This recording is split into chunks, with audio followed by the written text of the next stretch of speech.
welcome to the kitchen. Today I'm going to show you how to make a cookie cake.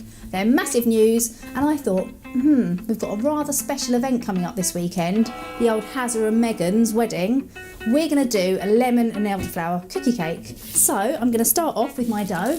I've just got a basic sugar cookie dough. If you want the recipe for that, there'll be a button somewhere around there. And all I've done is I've also added some lemon zest to that to make it a lemony shortbread.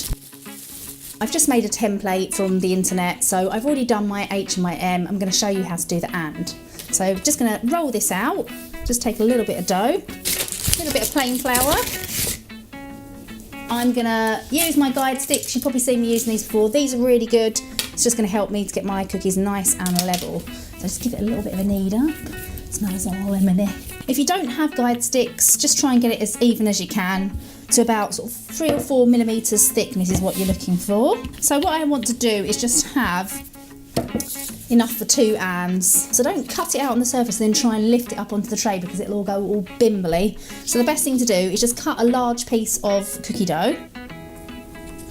And I'm going to actually put that straight onto my tray, which I've lined earlier. Just like that. Just go all the way around the template.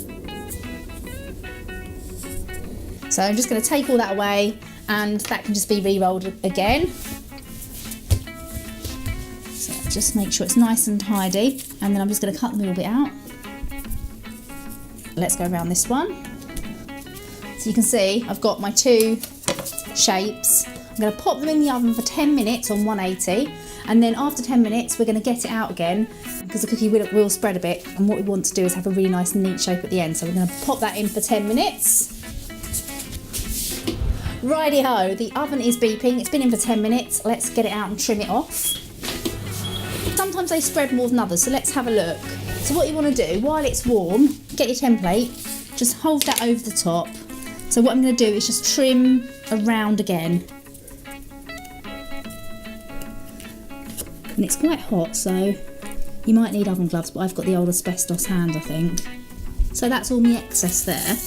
I'll save that for Dan because he likes eating uncooked dough. Lovely. And then I'm just going to kind of go around here. Do the same on this one. Just go all the way around. Right, so I'm going to pop them back in the oven for about probably up to about another 10 minutes because they're quite large, but you can see they're nice and trimmed off now. So I'll put the timer on for 5 minutes and then check them again. We just want them to be nice and golden, and the way to test cookies to make sure they're cooked, top tip, put your finger in the dough, and if it doesn't spring up straight away, it needs a little bit more time. So I'm going to biff those in the oven. Just filming it anyway with me struggling. Right, now it's time to cream it up. I've got loads of double cream in here, and I'm just going to make a sort of chantilly cream, really. Do you pronounce it chantilly or chantilly? Siri, how do you pronounce chantilly cream? Okay, I found this on the web for how do you pronounce chantilly cream. Hang on. Where is it then, Siri? Basically, making a nice elderflower cream with a little bit of sugar and a little bit of lemon zest. And we're also going to add that elderflower taste. So I've got a nice little bit of elderflower cordial. So I'm going to add a nice little dash of that. Oh, it smells lovely and floral. Just like a couple of tablespoons or so of sugar. Just biff that in there. So now I'm going to whip it up to its nice sort of soft pea consistency. Ready? Steady? Let's cream it up. I find it quite satisfying, that noise. So you don't want to, you've got to be really careful. Oh, my biscuits. So look at those. They are perfect. Just check. Nice and cooked. I'm going to pop those over there just to cool down. Make sure you leave them to cool down on the tray because they can be quite breakable because they're quite big. With this cream, you don't want to over whip it. It goes really kind of horrible and chunky when you over whip it. So I kind of get it just under the whip stage because by the time you use your spatula to put it into the piping bag, it's going to stiffen up even more. So it's very soft, but I think that's just about right. You can see all the lines kind of like holding their shape in there. So just pop that in there. You can see it's already kind of like thickened up. I'd say it's kind of like mayonnaise-y sort of consistency you're going for. So that's all loaded up. So now what I'm going to do is get all of my decorative ingredients. I've got my 2 H's, which I'm going to start with here.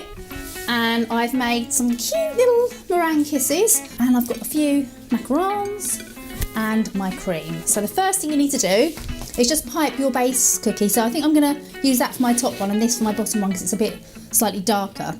So just literally get your piping bag and just pipe 3 rows, not 3 rows, a row of 3, and then just kind of continue on. What I'm doing is just kind of like holding the piping bag directly above the cookie, giving it a squeeze, stopping squeezing and pulling away so you kind of like lift off.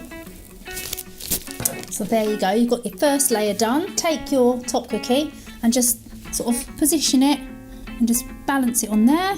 So it's already looking really cute. And then I'm going to repeat the same process just to cover the top one.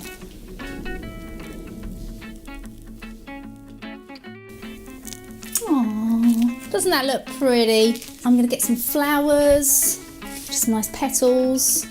I think we've even put some gold leaf on some of these meringues, haven't we? Thank you, Lola. Look at this. So basically now what we're going to do is just plonk them. That's the technical term. And, oh, nearly forgot, I've got some cake gooseberries over here. And these are quite nice to decorate with, so just take the little leafy bits off. Just put one here. And these are so cute, I'm just going to cut one of these in half too. Decorate all the way across. Tiny one. And some of these little guys here. Just have fun with it really, just be creative and do whatever you like. And, oh, less is more, but I just want to put one more of these. Lovely. So now I think we'll carry on. So I'll do the and, I'll get Lola to do the M, and we'll get these finished. There you go, look at that, perfect I think. Hope you enjoyed the video. Everything you need to make this is just down there, and I'll see you soon for more videos. Bye! Cue wedding music.